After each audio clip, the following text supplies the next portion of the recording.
senzala do Senhor. Não. Não. Não. Não venham falar das mazelas sociais como se fosse novidade. Há muito tempo, preto é a carne mais barata do mercado. E ninguém é ocupado. A carne mais barata do mercado é a carne negra. A carne mais barata do mercado é a carne negra.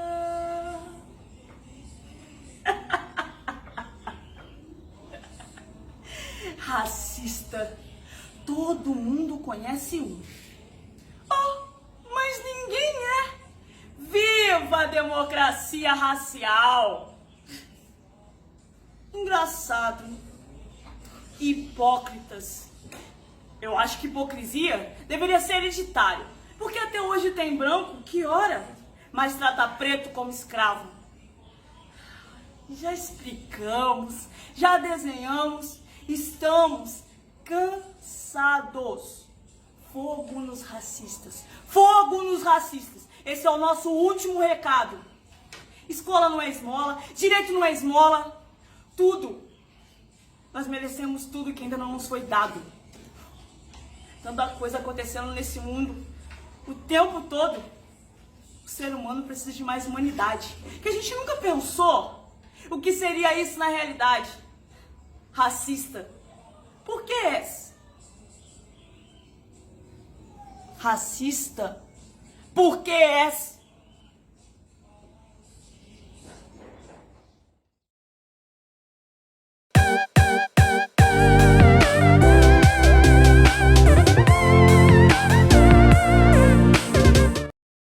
Oi, gente! Estamos dando início a mais um episódio da série Mulheres em Ação, promovida pela Virtu, empresa júnior de consultoria em administração pública. E essa temporada está muito interessante, então se inscrevam no canal da Virtu para acompanhar os próximos episódios.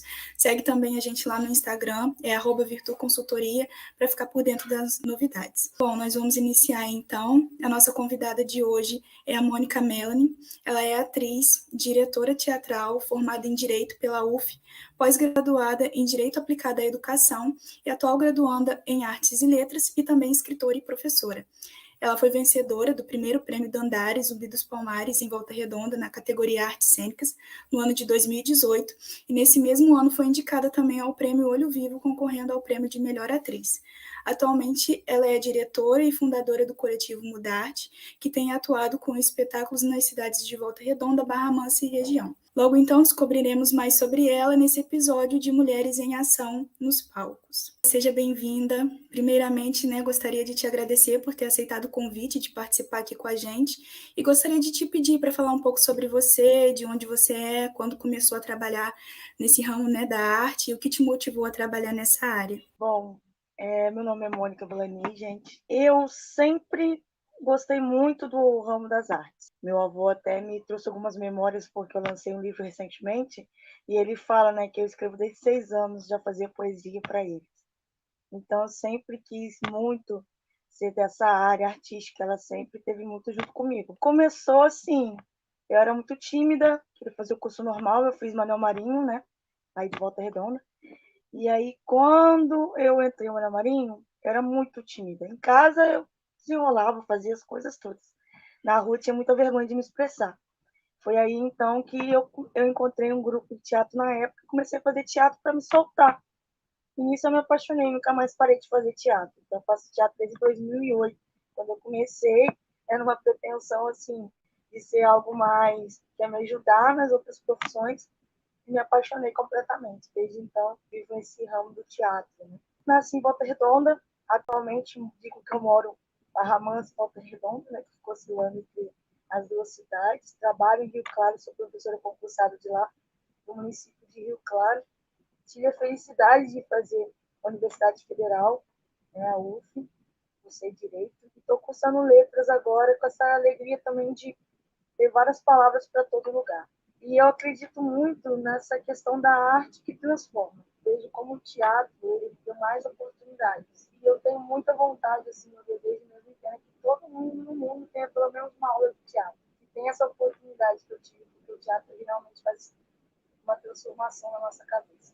Sim, eu bem te entendo, porque também fui uma adolescente muito tímida, ainda sou um pouco, mas a gente vai trabalhando, né, essas áreas. E como que você definiria a profissão de atriz? A profissão de atriz ela é desafiadora e apaixonante. Eu costumo dizer que de todas as profissões que eu fiz, a arte teatral ela me desafia de uma maneira que eu tenho que me autoconhecer demais. Que a partir do momento que eu tenho que fazer novas criações, criar novas personas, eu tenho que adentrar muito em que persona eu sou, para depois trazer novas personas para os palcos, né? Então, eu acho que a profissão de ator, de atriz, ela é uma profissão de muito rasgar-se e remendar-se, como diz o poeta, porque a gente, várias vezes, a gente tem que trazer algo novo, mas para trazer algo novo tem que olhar o antigo de dentro e o novo de dentro que está vindo, porque a gente vai se mutando, né? Mudando a cada personagem, a cada estudo, a cada conhecimento artístico, a cada visão. Às vezes, a cada pessoa que você trabalha, grupo, artista também, você modifica. A sobrevivência também conta muito. Por exemplo, gosto muito de trazer histórias afro-brasileiras, que tem muito a ver com a minha vivência. Eu sempre senti falta disso. É isso, é querer apaixonar-se, mas desafiar-se a todo tempo. É uma profissão muito desvalorizada, né? Porque o artista, ele é considerado muitas vezes aquele que não se ocupa, que é pelo contrário. O artista se ocupa muito porque ele tem que se ocupar de si mesmo e se transformar. Que às vezes com a rotina diária, outras coisas que a gente já vivendo, a gente não para para pensar. Mas o artista que não pensa sobre si não consegue evoluir no seu trabalho. Então é uma coisa que está muito ligada. Isso é apaixonante, desafiador e às vezes até um pouco assustador também. Uma profissão de constante aprendizado, mas também de autoconhecimento, né? Como que você definiria, assim, essa vivência, como que é, né, a vivência de ser uma atriz? A vivência de uma atriz, acho que a primeira coisa é saber quem é você. Eu ouvi muito uma frase ano passado, num curso que eu fiz com a CIA Completamente Solta, que é um grupo do Rio, fiz online com eles. E o diretor falava, quem é você no jogo do bicho? E ele queria dizer, quem é o artista dentro de você? Do que você quer falar? O dia a dia artístico a gente tem que fazer sempre uma coleta mental do que a gente quer passar. Qual é a nossa verdade? Qual vai ser a verdade do personagem?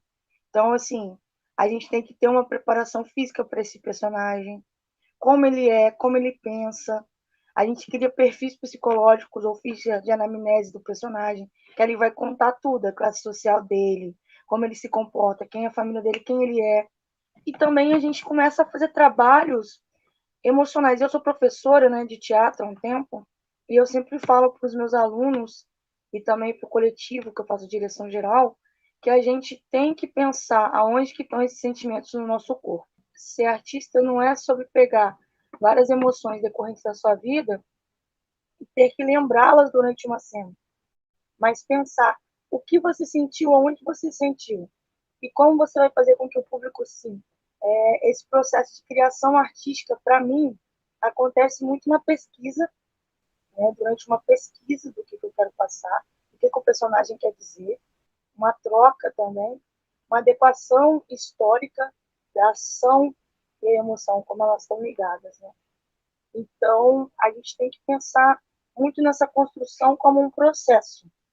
Então, essa vida artística, esse dia a dia artístico, construção, ele realmente é um processo e que cada vez mais vai aprimorando. E você já falou um pouco, né, sobre esse processo de criação do personagem, mas se você puder falar um pouco mais sobre como que você se prepara para os diferentes personagens que você interpreta. Isso é muito interessante, essa pergunta, porque tem até um texto que fala, pode-se lá matar aquilo que se amou loucamente, que é um artista falando de como que é difícil matar essas personas que criamos, né? Quando elas se consolidam e se externizam, como que é difícil matar essas personas e trazer novas pessoas.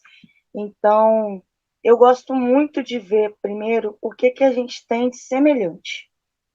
que eu tenho de semelhante para o personagem, o que tem muito parecido comigo ou com pessoas que estão nas minhas relações, e eu anoto. Depois eu penso o que tem de muito diferente. E como que vai ser o que dessa pessoa? A observação de quem está à nossa volta é muito importante nessa hora dessa construção. A gente tem um leque de personagens todos os dias na nossa vida. A gente dialoga de uma forma, fala de uma forma, anda de uma forma. Só que como a gente é a gente todo dia, a gente acaba deixando passar essa persona que nós somos, né? A gente não para para refletir. Já o personagem, ele não nasce ali naquele momento. É importante entender, enquanto artista, e isso com o tempo, que ele tem uma história antes e depois da peça.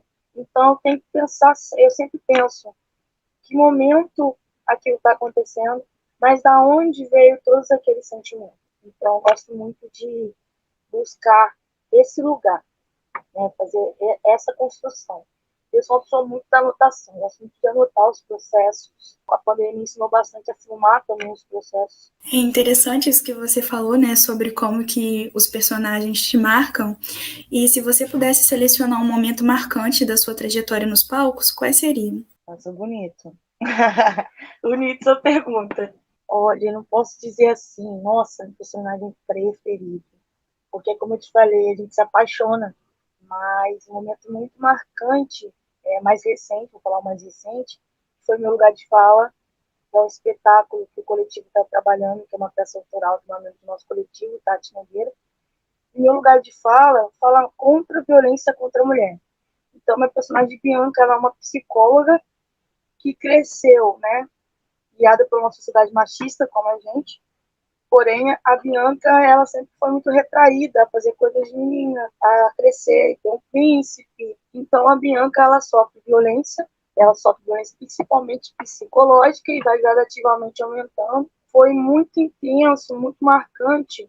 A gente fez 3 apresentações no mês de maio e a peça ainda está em cartaz. A Bianca, todo mundo tem um pouquinho, né, porque a sociedade é machista. Quando eu faço essa peça, nas cenas de conflito com o Adriano, que é o marido dela, que a personagem chora, eu senti que todo o público chorava. Todas as 3 vezes que nós apresentamos esse ano, e a primeira vez que nós apresentamos ano passado, eu senti todo mundo sorrir e chorar com a Bianca.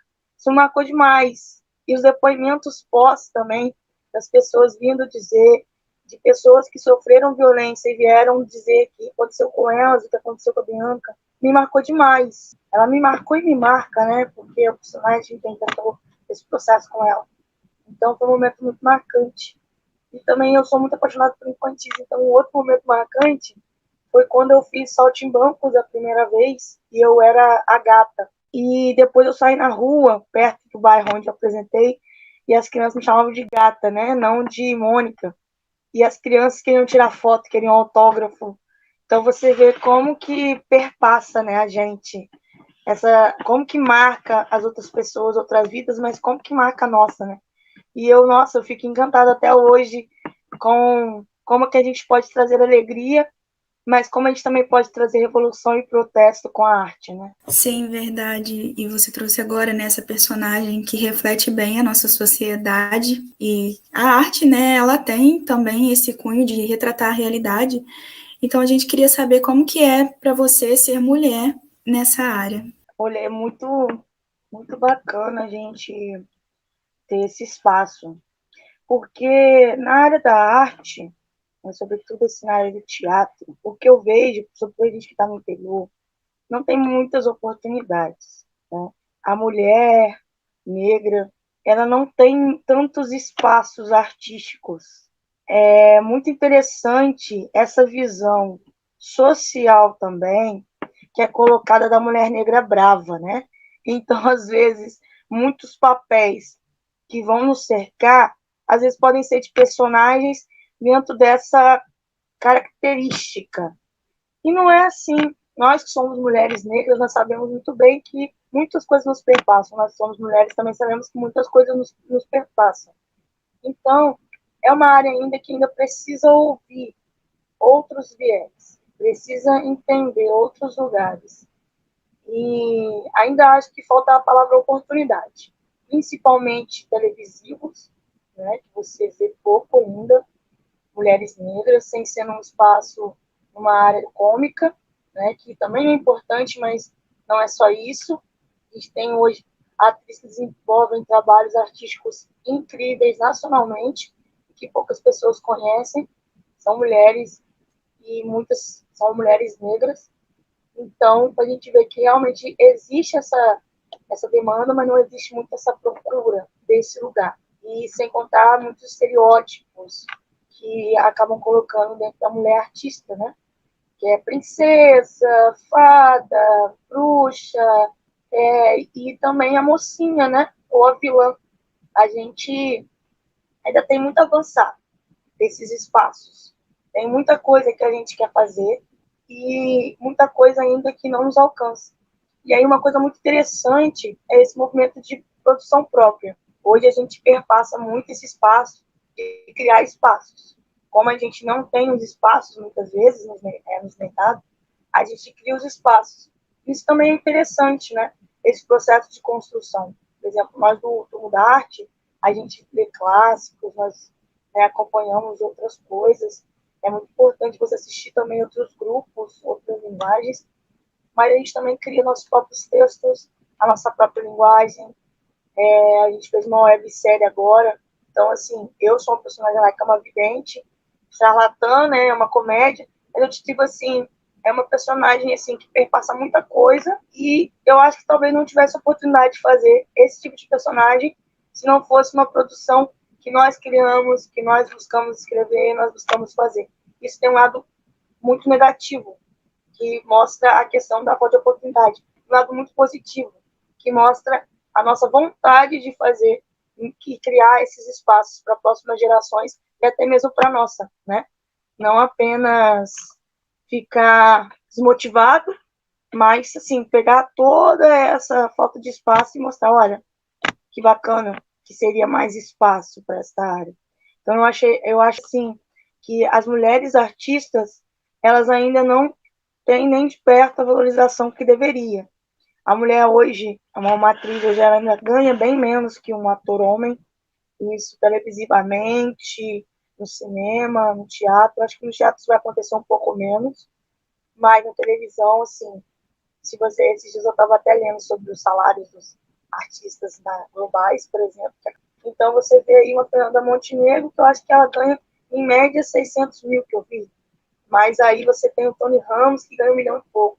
Então, assim, você perpassa, assim, é bastante dinheiro, né? Só que eles são artistas consagrados de muitos anos, mas mesmo assim, a Fernanda Montenegro, que pra gente é a rainha do teatro, nós somos completamente apaixonados por ela, né? E tinha a Ruth de Souza também maravilhosa, já veio falecer, mas não ganha similar. Por quê? Porque é uma mulher. Então, assim, muitas coisas a gente ainda precisa, né, desses avanços. É interessante, né, isso que você falou sobre os papéis da mulher, principalmente a mulher negra, porque geralmente a gente vê quando atua muito na área, como empregada doméstica, não desmerecendo a profissão, mas, né, porque a mulher negra ela pode ocupar outros espaços, ou então também como a amiga coadjuvante da personagem principal branca. Então, a gente queria saber se você já sentiu algum tratamento diferenciado na área ou enquanto algum personagem, com algum personagem, né, por essa questão. O racismo, ele é muito estrutural, né? Então, ele vai perpassar a gente em todas as nuances. Eu até tenho um texto poético que chama Não é Novidade, né? A gente pode falar das mazelas sociais como se fosse novidade. O racismo, ele está há muito tempo enraizado aí. Acaba nos atingindo também no meio artístico, né? Uma coisa até curiosa, que na época eu fiquei, assim, em choque, assim, que entraram em contato comigo para eu fazer um trabalho artístico, porque eu sou uma mulher negra e tal. Falaram assim, que era do tempo antigo, um pouco antes da escravidão, e que os artistas negros ficariam pelados, porque os negros não eram civilizados, não tinham roupa, né, na África. E eu falei, baseado em quê? Em que pesquisa você está dizendo isso? E como que você acha que eu me encaixaria nessa sua perspectiva do lugar do negro, artisticamente, num algo que vai contar a história do negro completamente deturpada? E aí eu comecei com a pessoa e ela falou que não estava sendo racista, que Essa peça, por exemplo, já foi apresentada em outros países e tudo mais. Então, assim, essas coisas ainda me chocam. O racismo, ele é chocante. Eu acho que ele tem que ser. Porque se a gente não se chocar, a gente naturaliza demais. E ele precisa ser cortado. Eu cortei, acho que esse projeto nem foi para frente. Falei bastante sobre as questões jurídicas que envolvia isso.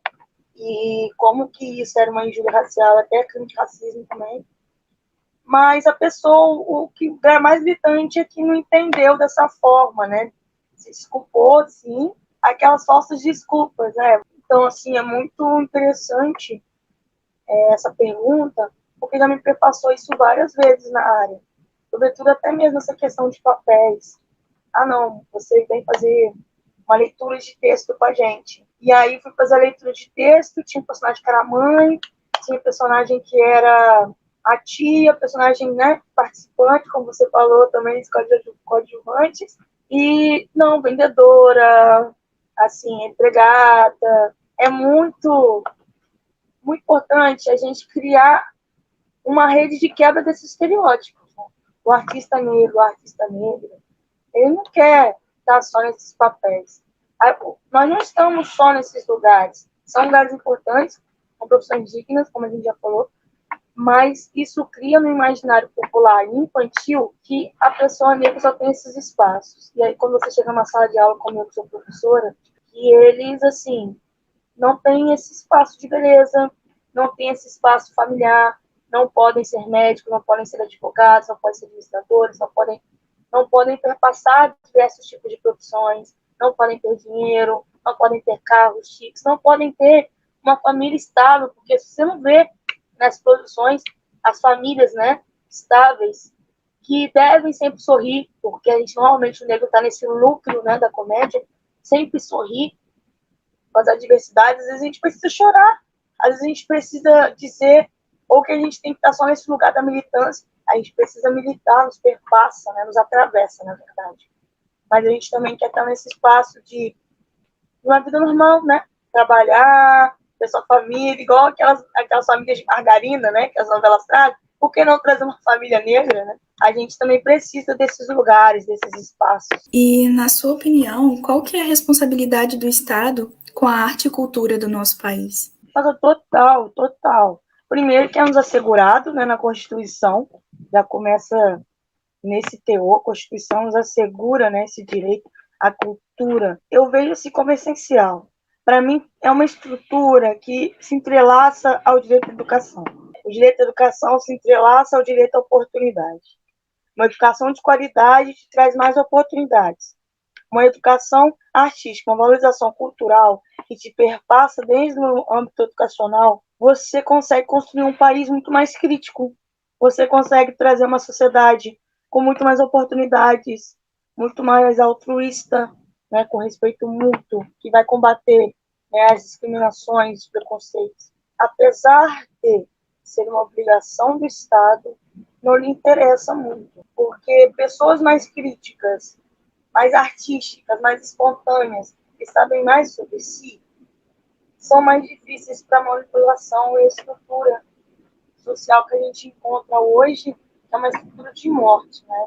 Essa palavra. O Estado, ele quer anular mesmo esse ambiente cultural, esse ambiente educacional de qualidade, mas a gente não pode desistir, não, né? E a gente tem que cobrar. É muito interessante, uma coisa que eu aprendi muito tarde, né? Já estava na adolescência, que os governantes, eles são nossos funcionários. As coisas públicas, elas são feitas para o público, ou seja, o público somos nós. Se a plateia não entendeu, se a plateia não gostou, é como se nosso trabalho não tivesse sido concluído, né, com sucesso. E assim também é o Estado. Então, a gente precisa entender que ele tem que garantir, a gente tem que fiscalizar, tem que cobrar. Há verbas para isso, há demanda para isso, e há muita gente que precisa criar essa cultura artística, por exemplo, de ir ao teatro, né? A gente já tem uma cultura um pouco melhor de ir ao cinema, mas muitos lugares ainda não tem cinema, e é importante a gente falar disso, de ir ao teatro, mas o teatro ir até a gente também, sair desse lugar mais elitista que o teatro às vezes é colocado, até por falta de estrutura, também governamental. De maneira geral, eu acredito que seja fundamental, é obrigacional, e a gente tem que fiscalizar para que aconteça. É isso que você falou, assim, né? O atual governo tem se colocado bem contrário a esse direito cultural e artístico. Nós temos visto aí, não é à toa que tem tantos cortes na educação, que está relacionado, né, como você falou. A gente queria saber, assim como você colocou, né, a gente precisa continuar lutando. Então, como que você percebe o papel do artista na sociedade? É bonito, porque ele é revolucionário, né? E é doído porque o artista, ele às vezes vai falar para poucos. Às vezes ele não vai ter o recurso necessário para fazer o trabalho na qualidade que ele gostaria. Às vezes ele não vai ter o tempo necessário para poder alcançar todas as demandas artísticas que são precisas ser feitas para que ele potencialize aquela demanda por volta de recursos, mas tem um papel fundamental. Quando eu conto uma história e eu vejo nos olhos de uma criança, quando eu faço uma peça infantil, quando eu vou numa comunidade e vejo um adolescente dizer que quer fazer teatro, eu ganho minha vida. Eu acho que eu ganho uma vida a mais. Eu penso, nossa, vale a pena. Quando a gente senta para reflexão e as pessoas trazem esse feedback para a gente, dizendo, nossa, teve uma apresentação sua que me tocou, e você fez eu refletir sobre aquele assunto. Ou até a gente chega em assuntos delicados com arte, a gente realmente ganha muito, né? A gente realmente tem esse papel fundamental. Doloroso muitas vezes, porque nem sempre a gente vai ser escutado, mas a gente vai ter esse papel fundamental de tocar nas feridas e também de levar felicidade, além de levar reflexão, levar felicidade, levar verdade, falar desse povo tão bonito que é o povo brasileiro, falar de uma história tão bonita que é a história dos nossos antepassados, que vai ser também dos nossos descendentes, né? Então, de falar disso, de mostrar essa cultura afro-brasileira, de mostrar a cultura afro, de mostrar essa multicultura que é o Brasil. Então, o artista ele tem essa beleza também de poder ser quem quiser e poder trazer esses vários nós que existem dentro da gente. E pensando agora nos desafios do meio artístico, a gente queria saber se você já sofreu algum tipo de discriminação por ser mulher dentro do ambiente profissional. Os problemas de discriminação e preconceito, eles são muito ligados. Eu, Mônica, falando, eu acredito muito nisso. Eu acho que nós somos minorias de direitos, né? Os negros, as mulheres, os LGBTs. Então, a gente é uma minoria de direitos, mas nós somos a maioria. Eu acredito muito que a gente tem que se unir, porque uma opressão, ela nunca vai perpassar só uma coisa, né? Ela vai perpassar tudo isso. Né? Nosso país, então, é o país que mais mata LGBTs e que a cada 6 horas uma mulher morre de agressão. A gente tem que falar sobre isso. E quando a gente fala de mulheres negras, a taxa é ainda maior. Chega a alguns estados a cada 3 horas, né? Esses preconceitos, eles vão perpassar a gente. Nós que temos a oportunidade de trazer essas questões, tanto artisticamente como socialmente, na nossa luta, no nosso protesto, né? Porque viver já é um protesto para nós mulheres, e poder ser quem queremos ser já é um protesto, já é uma revolução. Virado que a gente vai pensar de um país que há um pouco tempo atrás, e há pouco mesmo, a mulher não podia votar. Então, assim, não podia trabalhar, o marido era seu dono. Então, a gente tem que pensar realmente que nossa vida ela é um ato de coragem. Eu já ouvi piadas do tipo assim, para outros colegas, mais diretamente, para mim, alguns momentos, né? Desse quesito, mas você, para fazer tal papel, tem que ver, né? Porque você é mulher, tem gente que faz piadinhas até hoje, questão de teste de sofá, blá, blá, blá, que é assédio, né? Também tive a infelicidade de trabalhar com um diretor artístico que não levava o teatro muito para esse lugar do assédio. E com as mulheres, assim, era muita grosseria, muitas vezes, e passava do ponto artístico, né? falava de detalhes. Então, teve uma vez que assim, que eu estava preparando para apresentar e falou da questão das minhas coxas, né? Nossa, colchão, aquele estereótipo de hipersexualização da mulher negra, mas a sexualização da mulher. Eu já passei, sim, infelizmente. Então, hoje a palavra que eu uso é assédio. A gente precisa ser mais respeitada, a mulher no meio artístico. Sim, nós estamos vivendo, né, um momento no país que, além da pandemia, nós tivemos mudanças significativas no governo, desvalorização, sucateamento da cultura e outros acontecimentos aí que vêm interferindo no desenvolvimento no meio artístico. E a gente queria saber de você como que é ser artista nesse cenário. Eu diria que é perigoso. Uma peça como Meu Lugar de Fala, talvez há uns 5 anos atrás, ela chocaria um pouco, porque a gente não está muito acostumado a tratar dessas temáticas, são feitas que a gente socialmente vai levando ou apaga, né? Mas hoje em dia ela é perigosa, porque você vai falar de uma temática que ela está sendo claramente acolhida pelo governo a coisa negativa, né? Hoje você escuta muitos discursos de homens machistas, de mulheres reproduzindo machismo, com uma naturalidade no dia a dia. Antes eu acho que tinha mais uma coisa velada, né? Hoje está mais gritante no nosso país, sobretudo. Então eu acho um pouco perigoso até, né, esse cenário para a gente artista. A gente corre perigo mesmo, porque a gente teve uma apresentação por causa do que a gente tratou desses temas, né? Tem gente que já mandou mensagem nesse período aí, dizendo que a gente era comunista, um monte de coisa. Muito interessante como que a gente se juntou mais, se uniu mais. Eu senti uma união muito maior dos artistas nesse período. E que artistas estão, né, sem trabalho, sem poder dinamizar seus projetos. A verba existe, trilhões, e o governo veta, né? Então você vê aquilo que a gente falou no outro, que não é interessante, mas seja obrigação do Estado.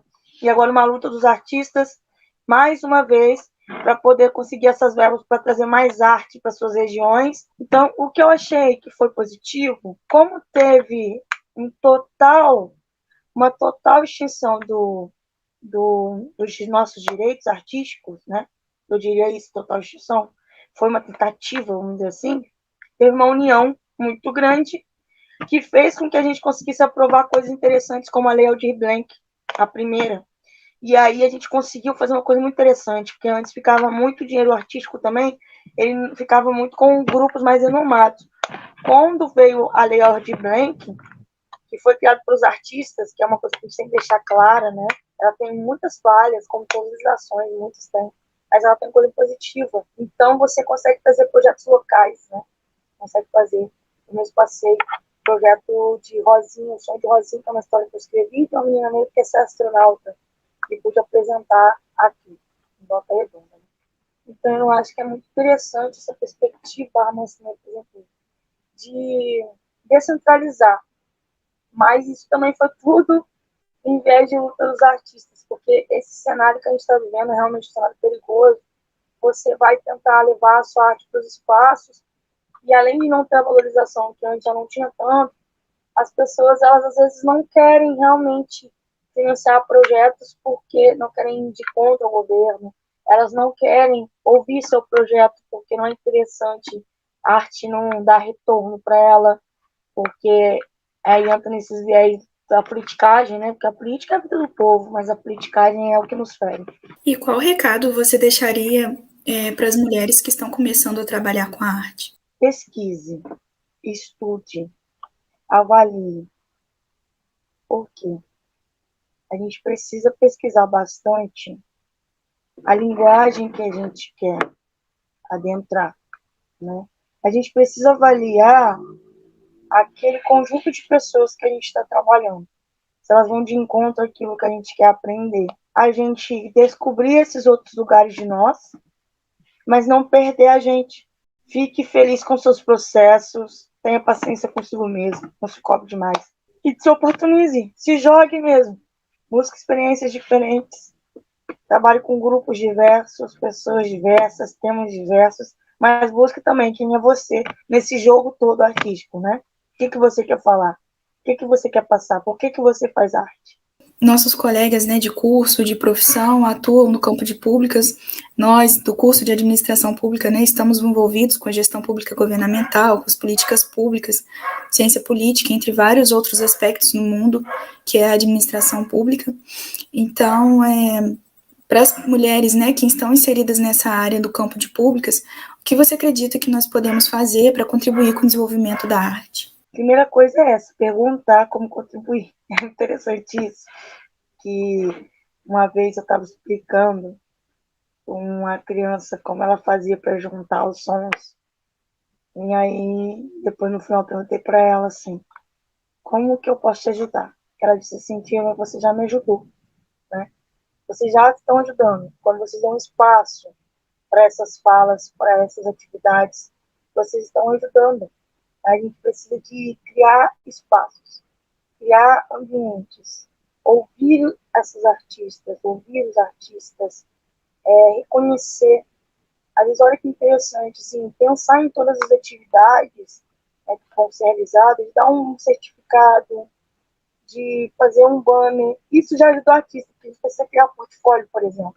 Então, um portfólio, você já ajudando, já dando uma declaração, um certificado, um banner. Isso tudo ajuda o artista a criar o portfólio dele. Indicações, buscar ajudar com a criação de projetos. Muitos artistas não sabem criar projetos para poder buscar fomento, buscar parcerias mesmo, né? Acho que tem muito esse que é da administração, de buscar parcerias com esses artistas, de como que pode trabalhar de maneiras diversas, né? A gente hoje tem um teatro empresa, por exemplo, que pode levar essa questão para as empresas, que vai falar de várias temáticas sobre segurança do trabalho, contra o assédio e outras coisas, até para o bem-estar dos funcionários e tudo. Então, o teatro também publicizar mais isso, levar mais, difundir mais o teatro. Eu falo do teatro porque é a minha maior paixão, né? Mas a arte em geral. Mas o teatro em si é muito acessível. Eu acho que é dessa forma consegue ampliar bastante essa visão. Às vezes você precisa de espaço, né? Você precisa ser visto para ser lembrado. Sim, é preciso dar visibilidade, né, para a arte e para o artista. Você está participando de algum projeto no momento? Tem algum projeto sendo desenvolvido que você gostaria de compartilhar com a gente? Eu estou com um projeto, né, de contação de histórias afro-brasileiras, né, até quem quiser conhecer um pouco mais. Eu contei até no Memorial Zumbi recentemente a história da Nina e as trancinhas, Rosinha, o sonho de Catarina, então várias temáticas assim nesse lugar. O meu lugar de fala, a gente continua, né, buscando esses contatos para poder levar a apresentação para mais lugares. Tá vindo aí um festival de esquetes integrado, primeiro festival de esquetes integrado, contando com 12 grupos a 13 grupos da nossa região, que vai ser lá no Teatro da Sema no dia 23 de julho, então tá chegando aí já. E todos estão convidados, né? A gente já está nessa venda dos ingressos. A classificação é 14 anos. Vão ser várias apresentações de esquetes, né, desses grupos. De manhã a gente vai fazer uma parte de interação entre os grupos e de tarde a gente vai fazer as apresentações ao público e está muito bonito. Esse aqui que é o meu livro, chama Tantos Reversos, né, que eu acredito que mesmo com os reversos da vida, eles são importantes para a gente criar os versos, né? A gente vai, cria, a gente pega esses reversos e transforma em poesia, e transforma em arte, transforma em vida, né? Diria assim. Então, esse aqui é meu livro de poesias, né? Ele vai perpassar muitas coisas, vai falar contra as violências, contra as discriminações, mas também fala de amor, de amizade, fala de estudo, fala de leitura, fala de muita coisa, fala da arte de atuar. Agora pensando para o futuro, existe algum personagem que você sonha em interpretar? Personagem que eu tenho muita vontade de fazer, por incrível que pareça, é rico. Gente, deve ser muito legal fazer um personagem rico. Essa visão, né, do rico da TV, né, que não tem muitas preocupações, que tem várias pessoas, né, para cuidar das demandas. Eu tenho vontade de fazer assim, personagem rico. Sim, tenho vontade de ver esse núcleo também que eu te falei, de um núcleo, uma novela inteira, ser personagens negros e estar nesse momento, né? Não serem só um ou outro protagonista, mas serem muitos personagens protagonistas e eu poder ser uma dessas atrizes, acho que seria, nossa, sensacional. Muito bom. A gente espera poder te ver interpretando esses personagens, né? Realizando esse desejo. Então, já encaminhando para o final, queria deixar o espaço aberto, né? Se tiver alguma coisa que a gente não perguntou, mas que você gostaria de falar. Eu gostaria de agradecer vocês, né, do convite, pelo que estão fazendo, que é muito importante mesmo, sabe, esses espaços para esse diálogo. E é importante esse apoio mútuo de nós mulheres, sobretudo, porque realmente eu acho que uma mão segurando a outra, né, para a gente buscar mais espaços, também é muito interessante vocês, né, nesse ambiente universitário já mudando, né, o mundo. A gente faz universidade para mudar o mundo um pouco. A verdade é essa, né? Então é interessante vocês já nesse ambiente mudando tudo. Então, eu quero mais agradecer mesmo esse espaço, esse contato, essa oportunidade. As pessoas que quiserem adquirir o livro, meu nome é Mônica Melani, então meu arroba Mônica Melani, lá no Instagram, né? Meu número para contato também é o WhatsApp, é 999283769, esse é meu WhatsApp assim, de trabalho, pode perguntar lá. E aí acompanha a gente também, Coletivo de Artes Mudarte, para poder saber das atividades que a gente está desenvolvendo. No Mudarte a gente tem esses trabalhos muito bonitos. Eu faço teatro desde 2008. O Mudarte a gente está nessa jornada juntos há um tempo, enquanto o Mudarte a gente fez agora, né, 2 anos e pouco. Mas enquanto artistas estamos há muito tempo. E é muito bonito que a gente tem construído e a gente fala que está construindo com vocês, né? Passo a passo, assim, vendo a realidade e buscando esses novos caminhos. E eu queria também deixar uma poesia com essa noite de hoje, para esse momento maravilhoso que a gente está vendo aqui, né? De reflexão também e ao mesmo tempo de oportunidade. Desejo de criança. Uma vez, em um dia ensolarado, lhe contaram uma história tão bonita na infância, de quem planta amor, colhe amor. Sempre viu sua mãe e sua vovó plantarem muitas coisas no jardim, o cuidado necessário com cada uma das plantas para florescer e darem frutos. Não podia pegar muito sol, nem muita chuva, e ao aguar, não podia encharcar a planta, senão ela poderia morrer. O excesso mata, mas o amor cultiva. O jardim mais bonito é o que é cultivado com amor. Estou pensando então, se plantasse amor, iria colhê-lo. Esse então virou o desejo de criança. Da criança interior continuou sendo um desejo mais lindo desde a infância. A prova é que às vezes não tem muitas coisas, mas amor, ela planta amor. Cada dia, no dia a dia, para aqueles que amam, aqueles que encontrou, aqueles que amaram, plantou e planta amor. Tudo isso para também colher um pouco dele e deixar viva sua criança interior.